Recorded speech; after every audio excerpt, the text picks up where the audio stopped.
In the end, she hadn't been able to help Mandy.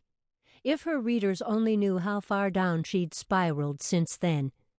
Shoulders tight, Kaycee hit the remote button to open her garage and drove inside.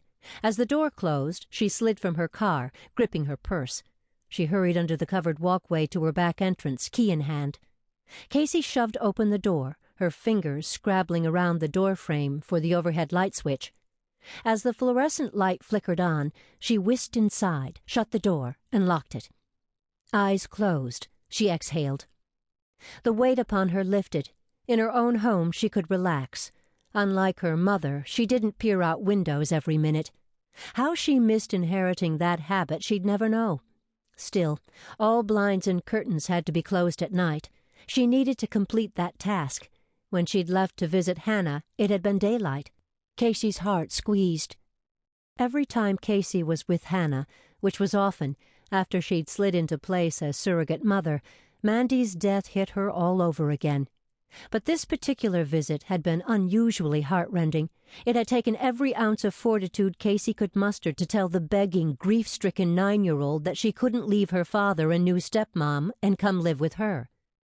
Kaycee placed her purse and key on the gray Formica counter at her left, the short bottom of a long-stemmed L of cabinets and sink, and inhaled the comforting smell of home.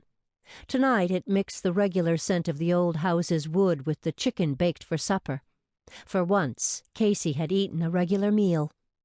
As the tension in her shoulders unwound, Kaycee breathed a prayer for Hannah. It wasn't fair to lose your mother at that young age, but to see your father remarry within months, bringing a new mom with a daughter of her own into the house, Kaycee could strangle the man, even as she'd assured Hannah, "You can't leave your dad, he loves you." "Yeah, like he loved Mom," Hannah sobbed. "She might as well have been a dog that died. Just go out and get another one." Kaycee sighed. Families were so hard, but so was not having one. Someday, at 30, she still had time. Kaycee stepped away from the counter and heard a click. A flash lit the room. Her head snapped up, her gaze cutting to the round table across the wide kitchen. A camera sat upon it. Where had that come from? It had taken a picture, all by itself. She stared at the camera, stunned. It was small and black, looked like a digital point-and-shoot. She had one of those, only hers was silver and bigger. And the last time she saw the thing, it was in its case, sitting in the bottom drawer of her desk. The camera's lens stuck out, aimed at her. It had taken a picture of her. Kaycee looked around wildly, her paranoia like 1,000 skittering insects across her back. Who had done this? Somebody could be watching her by remote through that lens right now. No, the thought was too petrifying and far-fetched. Someone was just pulling a joke. But who would do that? And how would they get into her house? She hadn't given a key to anyone. Kaycee edged toward the table sideways, palms up, as if the camera might explode in her face.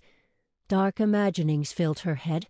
Somewhere in a shadowy room sat a man, eyes glued to a monitor, chuckling at her terror as she approached. Who was he? What group was he a part of? What did they want? "Kaycee, stop it! There's a rational explanation." Her thigh grazed the table. The camera sat no higher than that part of her body. Did it have a wide enough lens to include her face when it took the picture? She extended a trembling arm and knocked the camera 90 degrees. There. Now they couldn't see her. Shallow breathing, she leaned over to look down at the black rectangle. Its on-light glowed golden. What other pictures had it taken? Had they gone around her house, photographing every room? Nobody was here. It's a joke, just a joke. Kaycee reached out a tentative hand, drew it back, reached out again. On the third try, she picked up the camera. She flipped it around and studied its controls on the back, turned a dial to the view mode. A picture of herself filled the screen, with her head cropped off. Kaycee saw only her wiry body, the loose-fitting jeans, and three-quarter-sleeve purple top. So much for a wide lens. Her finger hesitated over the back arrow button, then pressed.